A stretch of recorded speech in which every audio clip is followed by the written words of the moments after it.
Magandang umaga sa inyong lahat, lalong-lalo na sa ating guro sa asignaturang Pilipino na si Binibining Ayla.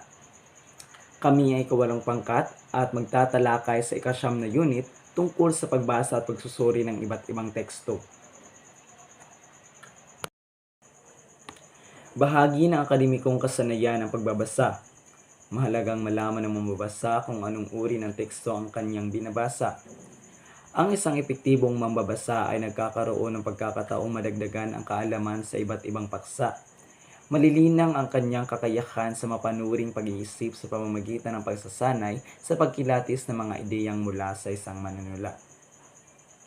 Sa paaralan ng Ichikami ay meron tayong tinatawag na akademikong silid-aralan kung saan dito tayo sumusuri o naghahanap ng mga pinanggalingan na nakakatulong sa ating pananaliksik.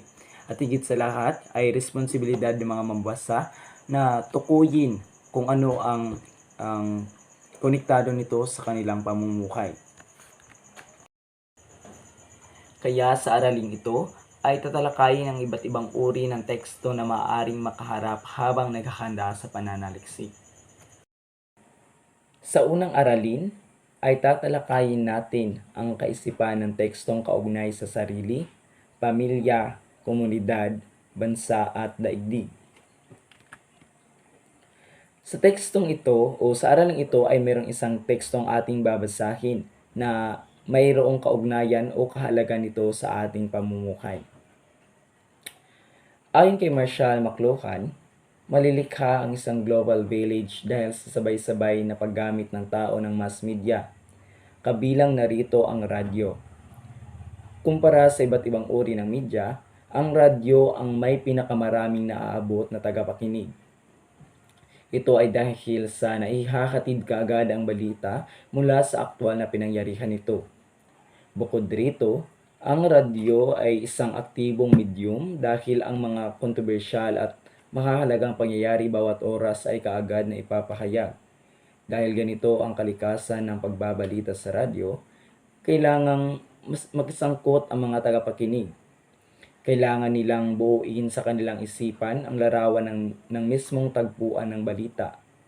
Ngunit higit sa pagbabalita, mayroong tungkulin ang media sa kanyang mga tagapakinig. Responsibilidad ng medium na ito ang pagbibigay ng balita sa daigdig. Tungkulin nito ang magbigay ng tamang pagsusuri sa identidad at mga ugnayang panlipunan. Ang tekstong ating binasa ay isang informatibo kung saan ang radyo ay napakahalagang bagay na nagbibigay kaalaman sa atin.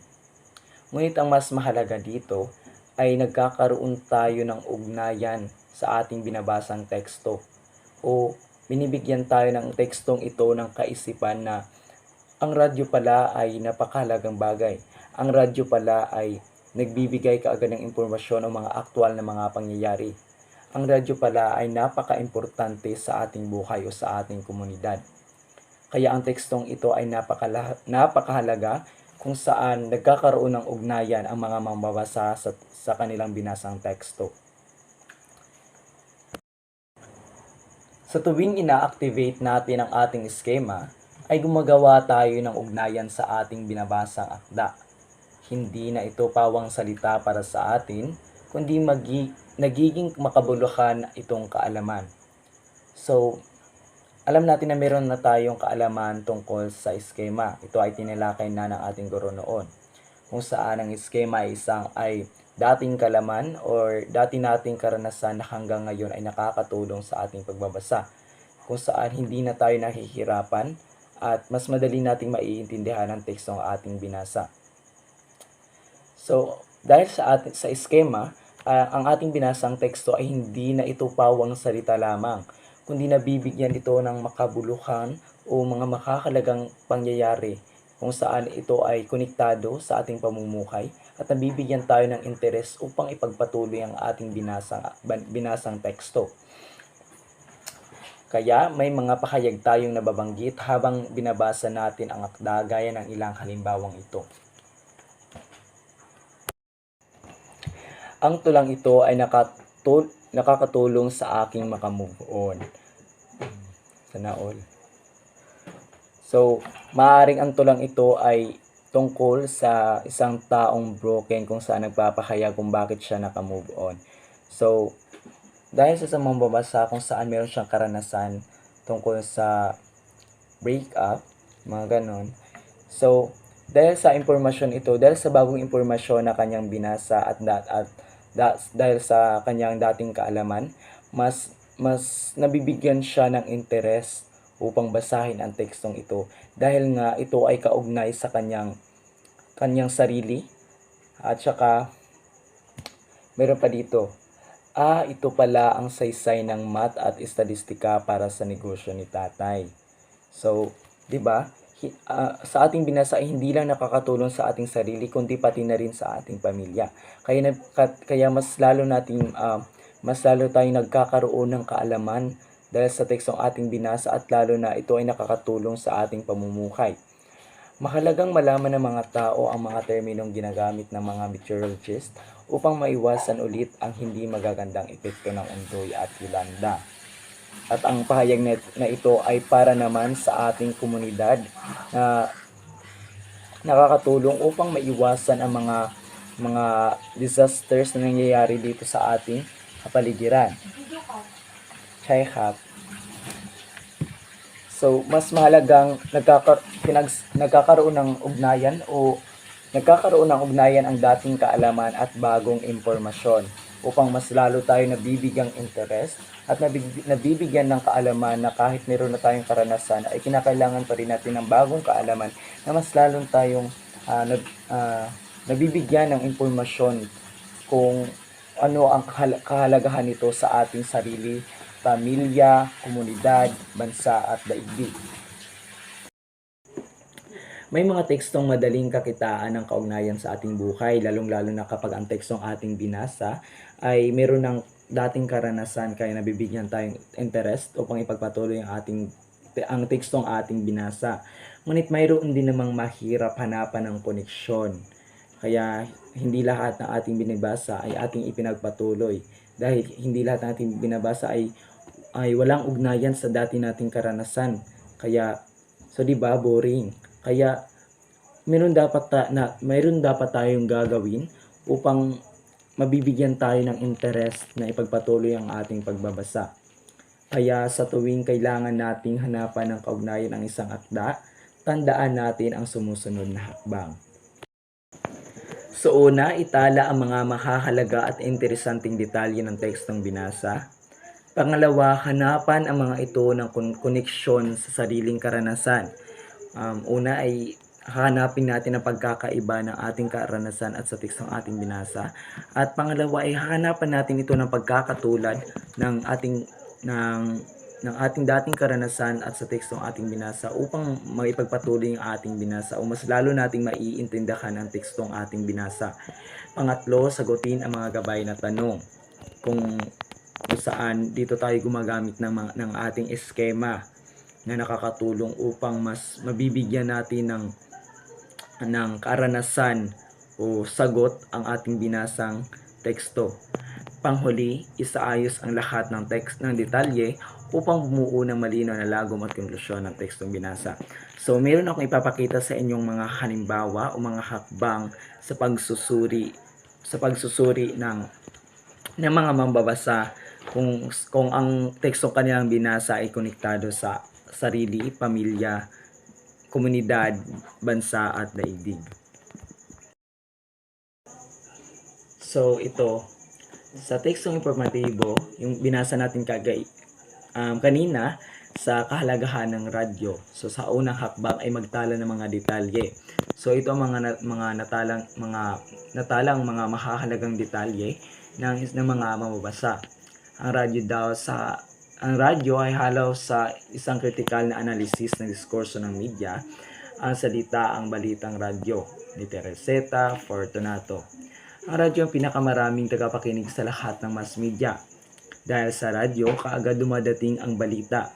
Dahil sa radyo, kailangan ng imahinasyon ng tagapakinig at tungkulin nito na magbigay ng wastong representasyon.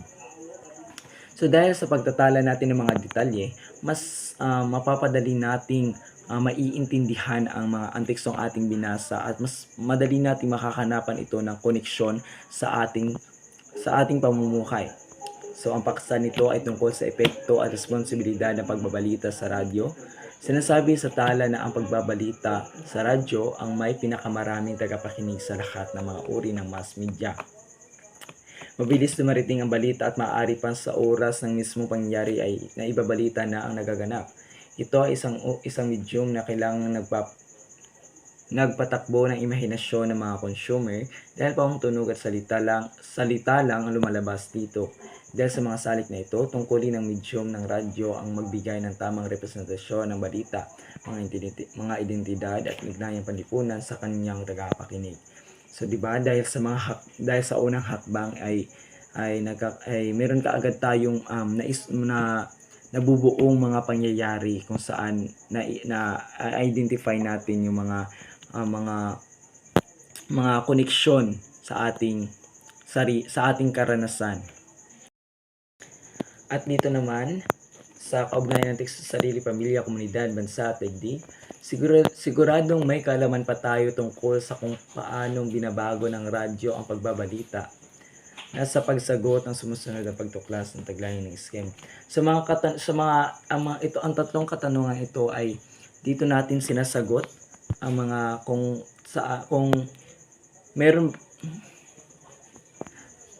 dito natin sinasagot ang kaugnayan ng tekstong ating binasa at sa ating karanasan kung saan ginagamitan natin ito ng ating eskema.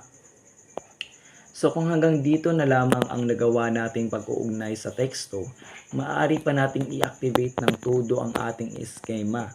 Kinakailangan pa rin nating isipin mga dati nating karanasan, dati nating kaalaman tungkol sa isang kahalagaan ng isang bagay na konektado sa atin, katulad na lamang ng radyo. So dito sa ikalawang hakbang, hanapan ang mga ito ng koneksyon sa sarili. So maaaring may radyo sa bahay, may radyo sa cellphone, nakaririnig ng balita sa radyo kung saan man mapunta. So, 'di ba? Ito ay isang uri ng mga karanasan. Mga uri ng karanasan sa atin o connections. Connection sa ating sarili dahil sa ating binasang teksto. So, upang gawing makabuluhan ang sanaysay, maaring ganito ang ating sagot. So ito yung mga sagot ng mga mamabasa sa paggamit ng mga dating kaalaman o tinatawag nating eskema.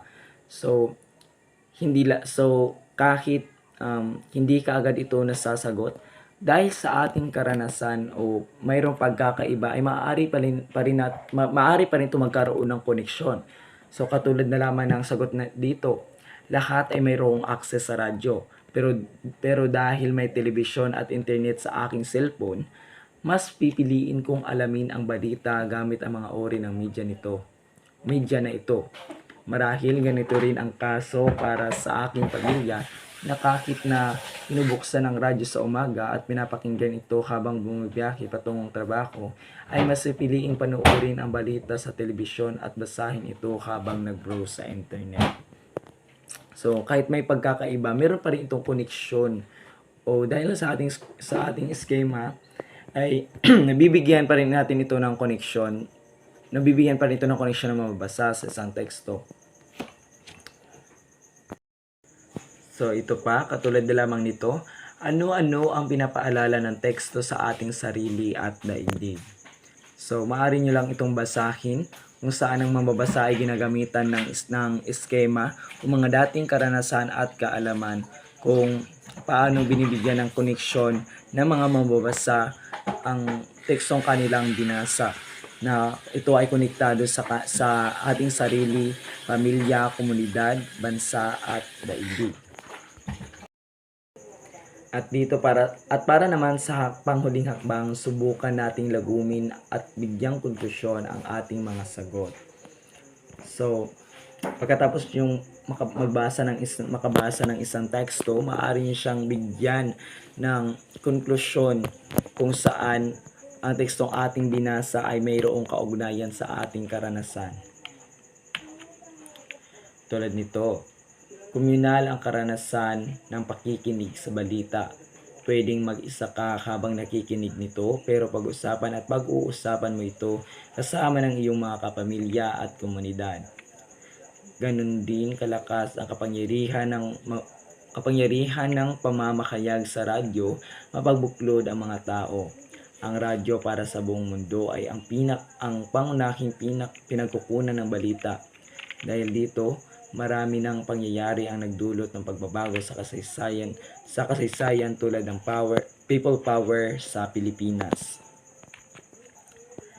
So maaari nating itala ang makakalagang detalye ng isang akda at gawan ito ng ugnayan sa ating buhay. Pero kung naubusan na tayo ng koneksyon, maaari nating tanungin kung paanong naiiba, pamilyar at maitutulad ang teksto sa ating sarili, sa ating pamilya, komunidad, bansa at daigdig. So, maaari tayong magbigay ng mga kaisipan ng tekstong maiugnay sa ating sarili, pamilya, komunidad, bansa at daigdig. So, unang-una ay kung ang teksto ay makabuluhan, ginagamitan natin ng eskema, at higit sa lahat may mga hakbang sa paggamit ng eskema tulad ng paghanap ng pagkakaiba at pagpapaalala at pagtutulad ng teksto sa mga ugnayan.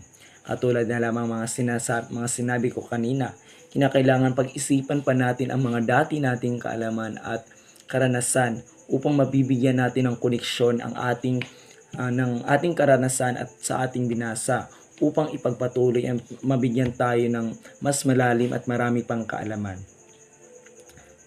So, pupunta na tayo sa ikalawang aralin kung saan ibabahagi ng aking kasama. So, good morning everyone. So, I'm the first reporter sa lesson 2. Our topic is tekstong pasyentipiko.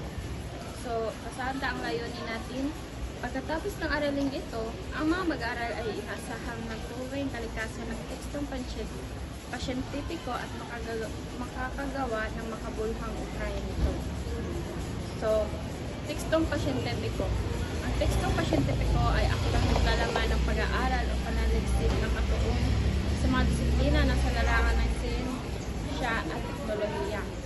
So, ang butasabot sa tekstong pasyentipiko is more on may alasaknan is more on experimental or more on theory of sa science of technology. Ang layunin ng siyensya ay mangalap at magpatibay ng mga datos o makabuo ng teorya tungkol sa material na mundo. Ang teknolohiya naman ay paggamit ng mga datos at teorya galing sa siyensya o pamakalikha ng mga innovation.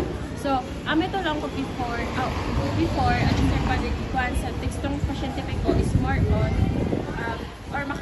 makahimo yan ng mga invento gikan sa mga technology or sa thinking ng isang katao kung ano na ang pag-invento ang isang object.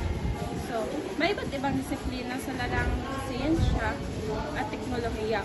Kung gayon, maraming maipaksa ng tekstong pasyentipiko tungkol sa medisina, information technology, statistika at iba pa. So nito mag-invento ng mga medicine, hamuki ma-invento nila lang how medicine kundi hamuki pa. So aroy kalahian ng siyensya o teknolohiya. Pagpatibay ng datos at pagbuo ng mga teorya, yan siyensya. Tapos ang teknolohiya, paggamit ng teorya mula sa siyensya at paglikha ng imbensyon. Muraga, sunod ito. Okay. May katangian ng tekstong pasyentipiko. Formal na pananalita, objektibo na patwika at pananaw, gumagamit ng jargon. So, ang formal, ang mga salitang ginagamit sa isang tekstong pasyentipiko, objektibo, ang wikang pananaw na ginagamit dito. Makabasa din tayo ng jargon mula sa disiplinang pinapaksa nito, kaya may pagkakataon na kailangan din natin kumonsulta sa diksyonaryo. So, ang formal, wait lang.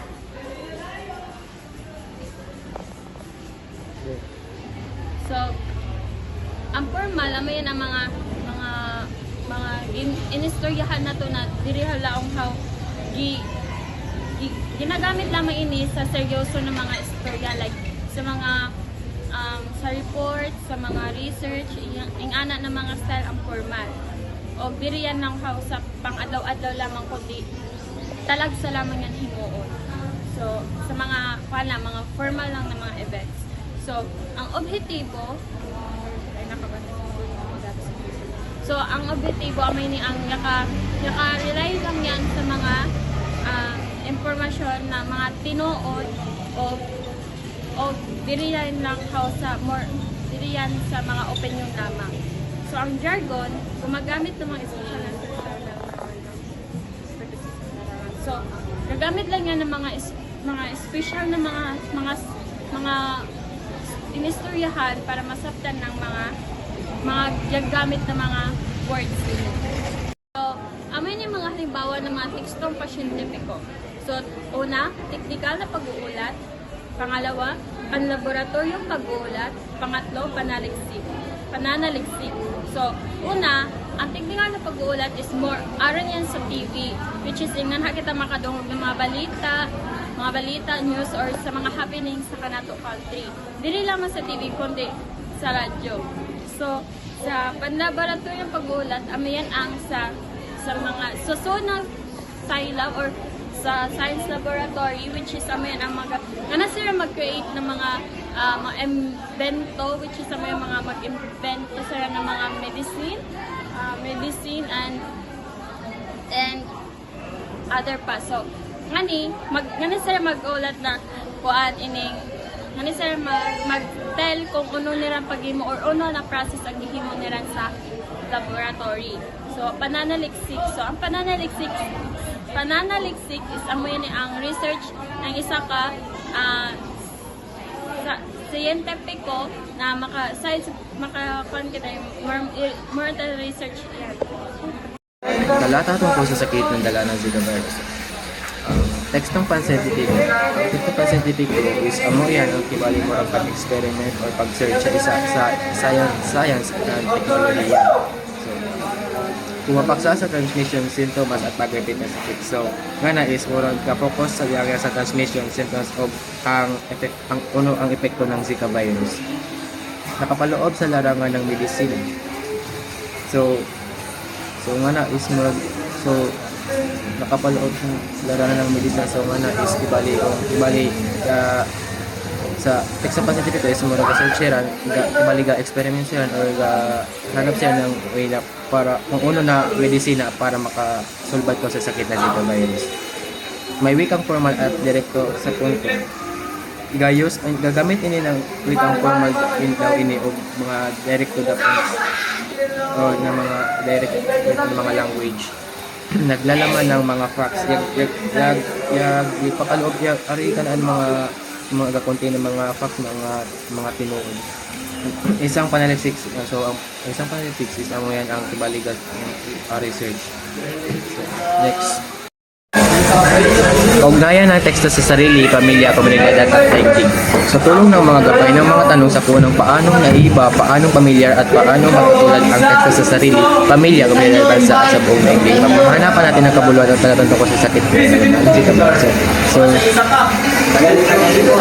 Money is, ano nga ni ang kibali ang difference or kapamilya ng kuha ng sarili sa pamilya, komunidad, bansa at daigdig. So, ano-ano ang pagkakaiba ng teksto sa sarili. So, sa sarili is nga natin maso ang kuan kibali mo remind ang kanato self na kibali maiwas kita sa pagkagat ng mosquito para makaiwas kita sa sakit na Zika virus. So, sa pamilya sa pamilya is makatawag ang pamilya sa kanato para siyan mag-remind siya kanato na mag-careful sita inahanglan nato na magdaya kita sa kanato kaugalingon. So sa komunidad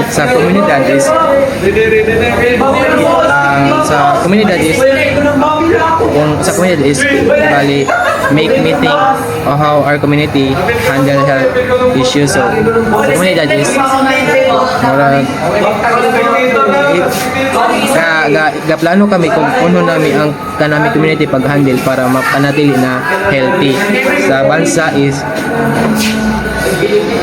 kung sa bansa is kung ano ang isa ka county is ano pag-work prevent state para diri mapalago ang sakit na virus. So sa daigdig is how interconnected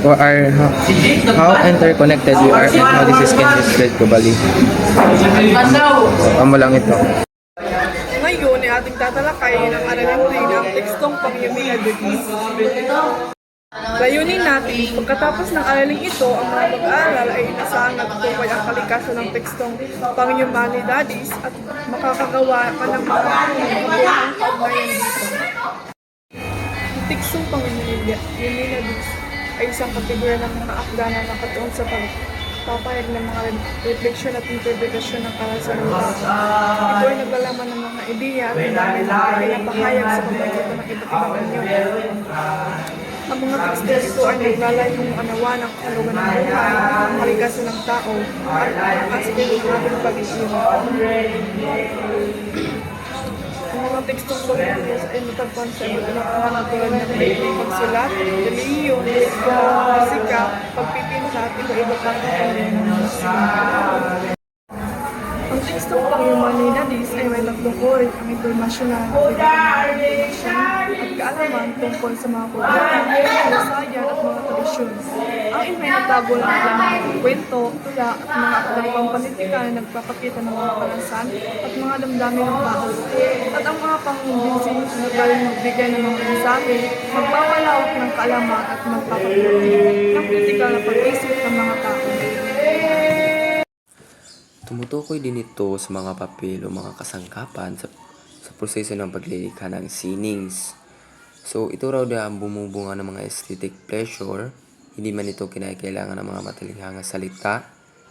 Tunog, personal at formal pa rin ito, lalo na at gumagamit ito ng mga English na salita kahit may salin na ito, mga ito sa Pilipino. So, ang tekstong paghumanidades ay tumatalakay din ito sa mga papel na kung paano ginagawa ang isang sining na bumubunga ng mga aesthetic pleasure. So, hindi bang ito kailangan ng mga matalinghagang salita, ngunit mula talaga ito sa mga personal at informal na mga emosyon. Lalo na at gumagamit ito ng mga English na mga salita kahit pamaisalin ang mga ito sa Pilipino. At tayo rin ay naging spectator ng isang likhang sining tulad ng pelikula. So, kagaya ng panonood ng mga television o live action na drama, matatawag na din tayong spectator dyan dahil pwede tayo mismong ang nagsulat at nagtanghal ng mga ito. Higit nating makikita ang kabuluhan at mensahe nito kung gagawin pa natin ito ng mga ugnayan gamit ang ating eksena o dating kaalaman. Kaugnayan ng teksto sa sarili, pamilya, komunidad, bansa at daigdig.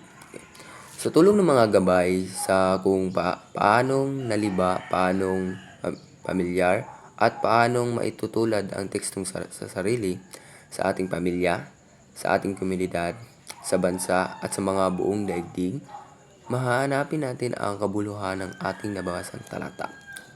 So, narito ang mga questions. Ano-ano ang pagkakaiba nitong tekstong sa aking sarili at sa aking pamilya? So, masasabi kong hindi pa ako naging manunulat o artista ng isang dula, konserto o pelikula para sa koneksyon ng tekstong ito sa aking pamilya. Wala rin sa kanila ang nakaranas nito. So, ito lang ang maaring ang maging sagot.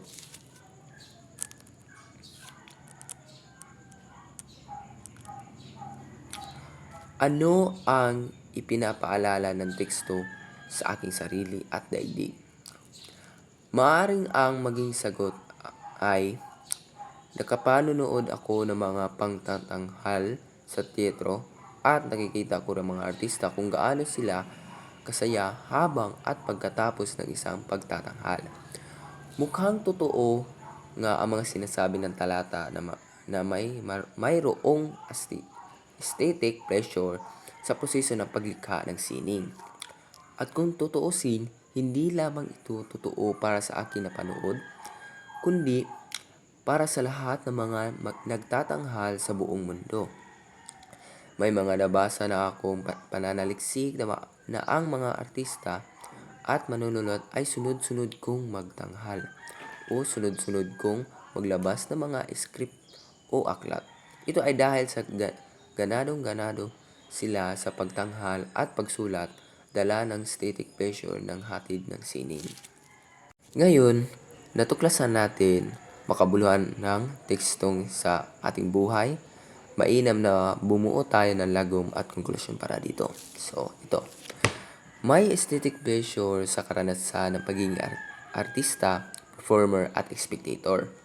Hindi man ako ni ang aking pamilya naranasang magsulat o mag-perform ay kitang-kitang kung gaano kabuhay ang kalakaran ng sining sa loob ng mga komunidad sa lahat ng panig ng mundo. Totoo ito para sa Pilipinas dahil sa patuloy ng pag-usbong ng mga Filipino performers sa loob at sa labas ng bansa. Bilang individual na mga spectator, naranasan ko ang tuwa habang ito ang pagkatapos ng panonood. Napag-isipan ko tuloy kung gaanong nakasalalay ang ating kaligayahan sa kalakaran ng mga manunulat at mga natatanghal maramihal ang kanilang paglilikha ng sining ang isa sa malaking dahilan kung bakit tayo natuto magpahalaga sa ating mga emosyon at kagandahan ng buhay. Matapos nating malaman kung ano ang tekstong paghumani dadis, ang mga uri, halimbawa, katangian, at ang mga hakbang upang magawa ito ng kaugnayan sa ating buhay. Balikan natin ang kahalagaang punto ito. So, ang tekstong paghumanis ay mga impormasyonal o imahinatibo at nangungumbensing mga politik o ito ay naglalahad ng mga replikasyon at interpretasyon sa buhay mula sa mga personal at matalinghang punto de vista ng mga manunulat. So kagaya sa mga example kanina o mga questions kanina, 'di ba sa mga sagot doon is may mga replikasyon o interpretasyon ng buhay mula sa personal at matalinghang punto de vista o sa mga viewpoint o point of view mula sa kanila. 'Di ba? Meron doon mga messages na dapat natin tularan o dapat natin isaulong sa ating sarili na dapat gawin natin 'yon. Hindi lang dapat sa kanila kundi para din sa atin. Ano-ano ang pagkakatulad ng teksto sa karanasan ng aking komunidad at sa bansa? So, ito ang maaaring maging sagot. Marami na tayong karanasan bilang komunidad ng mga spectator. Kapag nakapanood tayo ng isang magandang pelikula, konserto o dula, ay hindi tayo tumitigil sa kwentuhan tungkol dito. Minsan ay nanghihikayat pa talaga tayo ng sama-samang manonood ulit. Dahil ito sa gustong-gusto nating maibahagi ang ating karanasan at maiparanas kahit paano ang aesthetic pleasure ng sining sa iba pang tao, sa iba pang komunidad. Maiugnay ang mensahe ng talata sa pagkahalahatang karanasan ng mga Pilipino. Likas kasi tayo mga performer, kahit sa mga simpleng handaan ay hindi nawawala ng musika. Lalo pang makikita ito sa profesional na eksena sa dami ng mga artistang nagpasikat sa ating bansa tulad ni Lea Salonga at iba pang mga mang-aawit at musikero sa Broadway. Marami ring mga OFW na ang trabaho ay ang pagtanghal. Sigurado akong hindi nila ginagawa ito dahil lamang sa pera. Sila naging mga artista dahil sa aesthetic pleasure ng paglikha. So ngayon ay ating tatalakayin ang aralin 4, tekstong pang-agham panlipunan. Layunin natin, pagkatapos ng araling ito, ang mga mag-aaral ay inasahang natutukoy ang kalikasan ng tekstong pag-agham panlipunan at nakagagawa ng mga makabuluhang ugnayan dito. Ang tekstong pang-agham panlipunan. Ang agham panlipunan ay larangan na nakatuon sa pag-aasal ng mga pangkat ng tao o sibilisasyon. So, meaning ito ay nakatuon sa pag-aaral ng kung paano kumikilos ang mga individual at mga grupo sa loob ng isang lipunan. Ito yung mga pag-aaral kung ano yung mga motibasyon at naka-impluwensya sa mga tao na kung bakit nila pinupursyong gawin yung isang bagay. Hindi lang ito nakatuon sa mga individual kundi pati na rin sa mas malalaking unit tulad ng mga komunidad, mga organisasyon at mga buong sibilisasyon. Inaaral nito ang mga pattern ng pag-uugali, mga institusyon at mga proseso na nagpapanatili at nagpapabago sa mga grupong ito. Ang tekstong pang-agham panlipunan ay mga akdang ginamitan ng approach ng siyensya na objektibo habang pumapaksa tungkol sa kalikasan at ugnayan ng tao sa larangan naman ng humanities.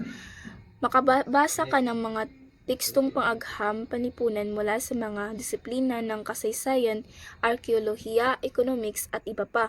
So, ang tekstong pang-agham panlipunan ito ay ginagamitan ng pamamaraan ng siyensya o tinatawag nating scientific approach tulad ng objektibong pananaliksik at pagsusuri ng datos upang pag-aralan ang mga paksa na nauugnay sa humanities tulad ng kultura, lipunan at pag-uugali ng. So, ang mga tekstong ito ay naglalayong maging objektibo na nangangahulugang sinusubukan nilang iwasan ang personal na bias at mga opinyon sa kanilang pananaliksik at pagsusuri. Nagbibigay din ito sa pagkolekta at pagsusuri ng ebidensya upang makagawa ng konklusyon. So, ang tekstong pang-agham panlipunan ay matatagpuan sa iba't ibang mga disiplina kabilang ang kasaysayan, arkeolohiya, economics, at iba pa. Halimbawa sa kasaysayan, pagsusuri ng mga nakaraang kaganapan at ang kanilang epekto sa lipunan. At sa economics naman ang halimbawa ay ang pagsusuri ng produksyon, distribution at pagkonsumo ng mga kalakal at serbisyo.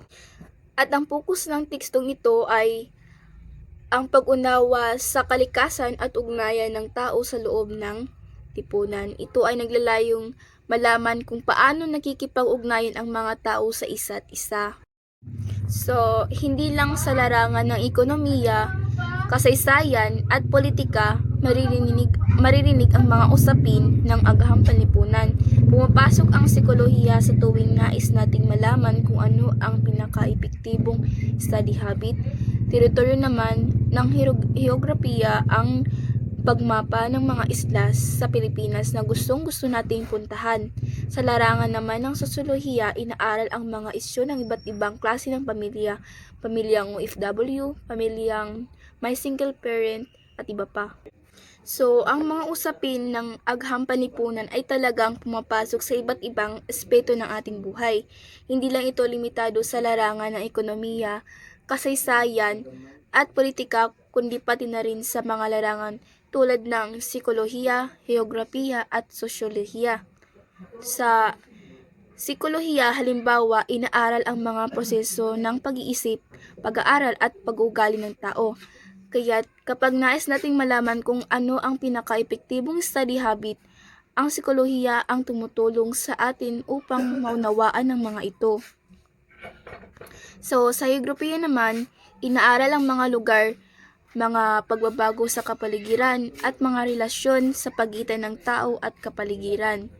Kaya't kapag nais nating mapuntahan ang mga isla sa Pilipinas, ang heograpiya ang tumutulong sa atin upang maunawaan ang mga lokasyon, klima at mga katangian ng mga lugar na ito.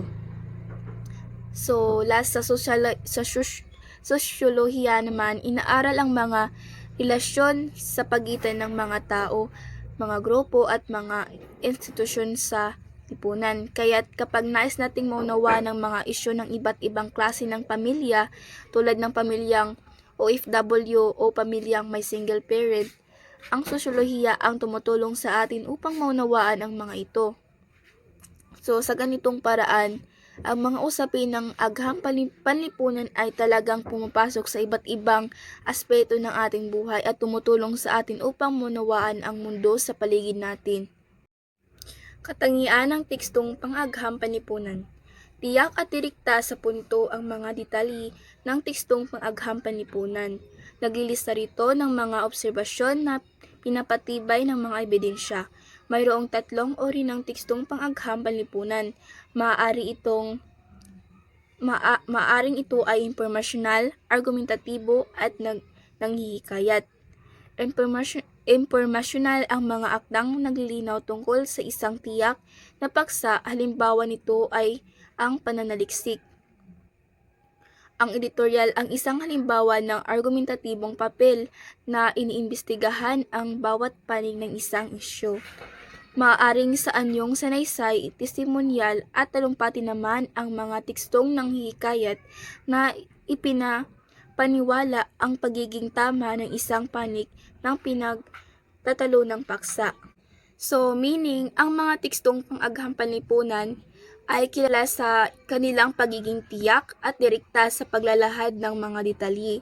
Hindi ito gumagamit ng maligoy na pananalita, sa halip nagbibigay ito ng mga obserbasyon na suportado ng ebidensya. So, may mga uri ng teksto. Ang mga tekstong pang-agham panlipunan ay maaring impormasyonal, argumentatibo, nanghihikayat.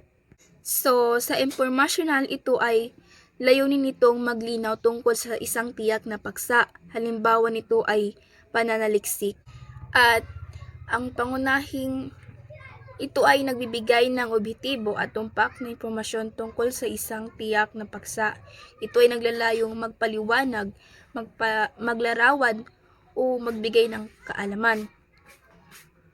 Halimbawa naman sa pananaliksik ay mga ulat ng pag-aaral, mga artikulo, mga journal, mga thesis at mga disertasyon. Sa tekstong argumentatibo naman, 'di ba, alam na natin kung ano yung argumentatibo. Isa itong tekstong may mga ebidensya, mga detalye upang suportahan ang mga isang panig ng argumento. Layunin nito na maglahad ng isang posisyon o pananaw ng isang isyu at suportahan ito ng mga ebidensya at mga argumento. Ito ay naglalayong kumbinsihin ang mga mamabasa na tanggapin ang pananaw ng manunulat.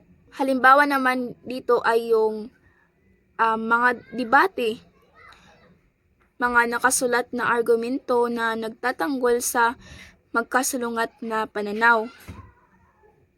At sa tekstong nanghihikayat naman, ang layunin nito ay kumbinsihin ang mambabasa na kumilos o baguhin ang kanilang mga paniniwala. Ito ay gumagamit ng mga apela na emosyon, lohika at etika upang makamit ang layunin nito. Halimbawa nito ay sa talumpati. Ito yung mga formal na presentasyon na naglalayong kumbinsihin ang mga madla. At isa pang halimbawa nito ay yung testimonyal. So dito ay ang mga personal na account na sumusuporta sa isang particular na pananaw o produkto. Ugnayan ng teksto sa sarili, pamilya, komunidad, bansa at daigdig. Ngayong alam na natin ang mga katangian uri at halimbawa ng tekstong pang-agham panlipunan, ating subukang bigyang kabuluhan ito sa pamamagitan ng paggawa ng mga ugnayan ng teksto sa sarili, pamilya, komunidad, bansa at daigdig.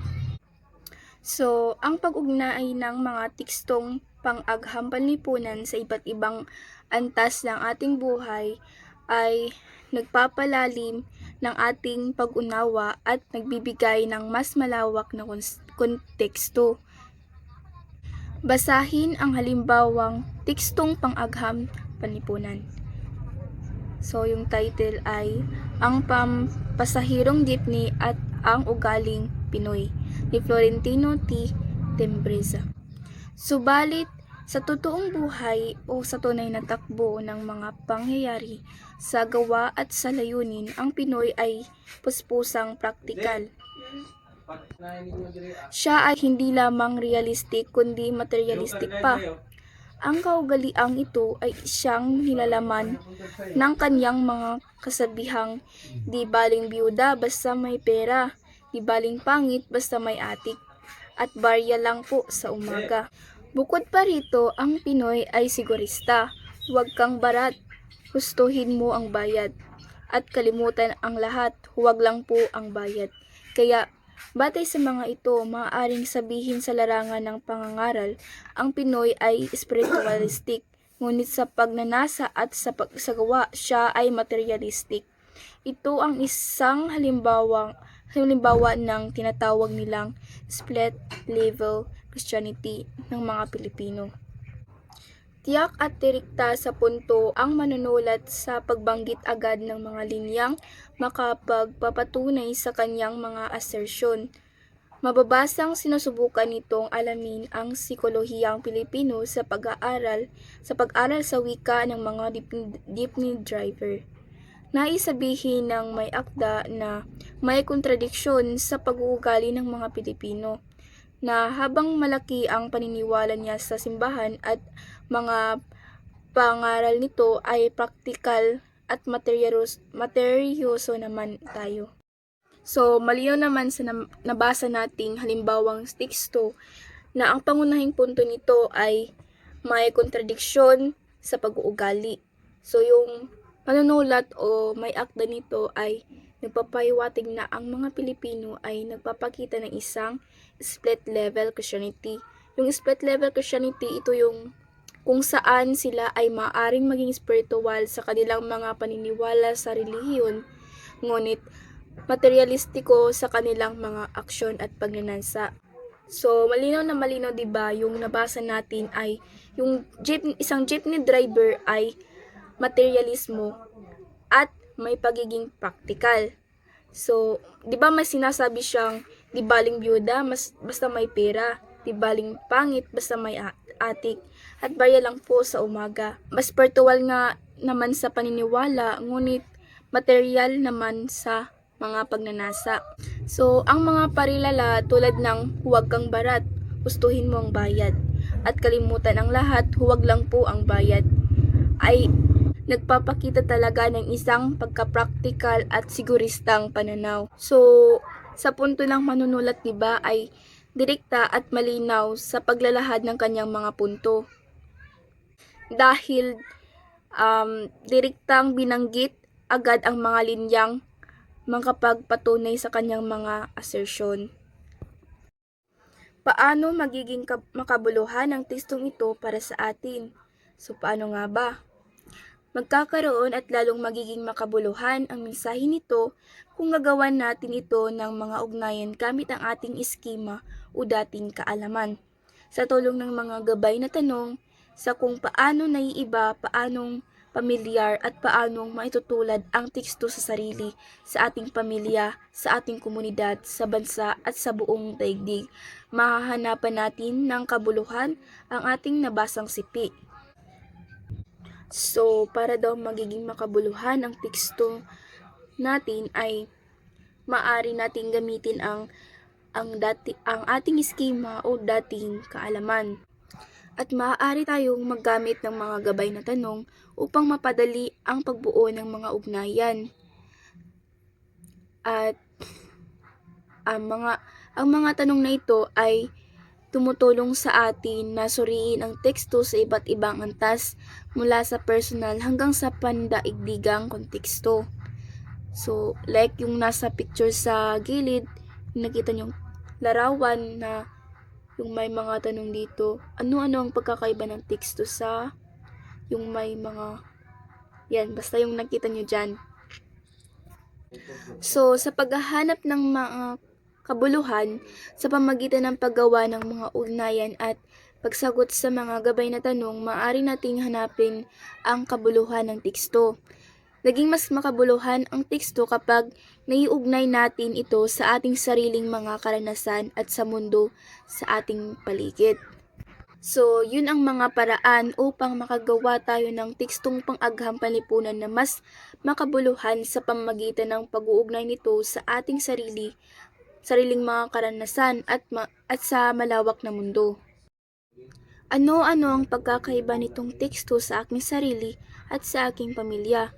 So, malino naman yung katanungan na nagpapakita ng isang maayos na pag-uugnay ng teksto sa kanyang personal na karanasan at sa kanyang pamilya.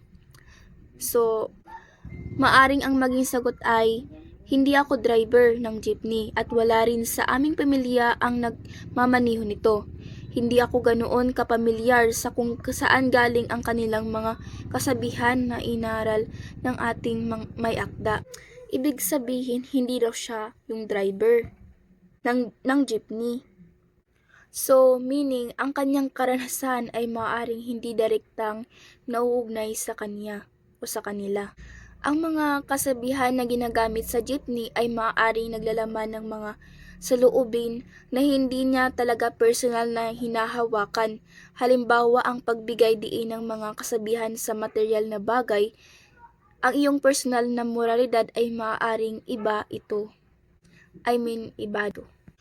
So, ang mga kasabihan na ginagamit sa jeepney ay maaaring naglalaman ng mga saloobin na hindi niya talaga hinahawakan.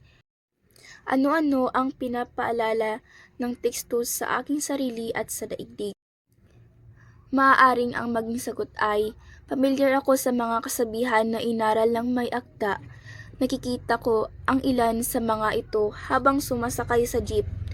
Napapaisip din ako sa kung ano ang ibig sabihin ng mga ito.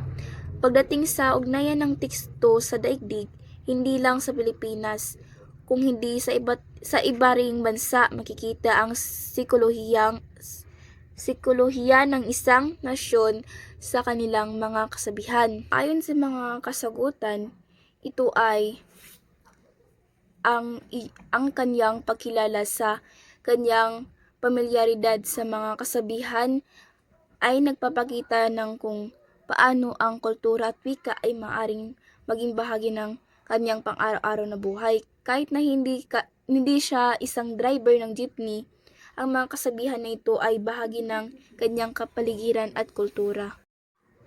Ano-ano ang pagkakatulad ng teksto sa karanasan ng aking komunidad at sa bansa? Maaaring ang maging sagot ay, Pilipino ako at bahagi ako ng komunidad ng mga Kristiyano. Tulad ng nakararami, naiintindahan namin kung gaano kahirap sumunod ng 100% sa pangaral ng relihiyon. Kaya mayroong mga tulad nitong kontradiksyon sa pag-uugali. Sa Pilipinas, isang halimbawa ng kontradiksyong ito ay ang pagdiriwang ng mga pista.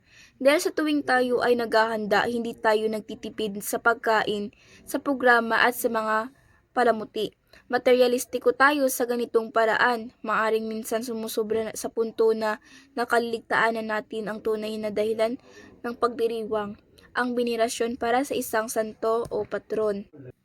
So, sa punto na yan, ang pagkakatulad sa karanasan ng komunidad at bansa ay mayroong kontradiksyon sa pag-uugali. So, yun ay ang pagkilala sa kahirapan ng pagsunod ng 100% sa mga pangaral ng relihiyon ay nagpapakita ng isang pangkaraniwang karanasan sa komunidad ng mga Kristiyano sa Pilipinas, o yung nabasa natin kaninang tinatawag na split level Christianity. Yung nabanggit sa teksto kanina. Ito ay nagpapakita ng kung paano ang mga tao ay maaaring magkaroon ng pagkakasalungat ng mga paniniwala at pag-uugali. So, sa itong paglalarawan sa mga pista ay isang mahusay na halimbawa ng kung paano ang materialismo ay maaaring nagpapakita sa kultura ng Pilipino. Ang paghahanda para sa pista ay madalas na nagsasangkot ng malaking gastos sa pagkain, programa at palamuti, di ba? So,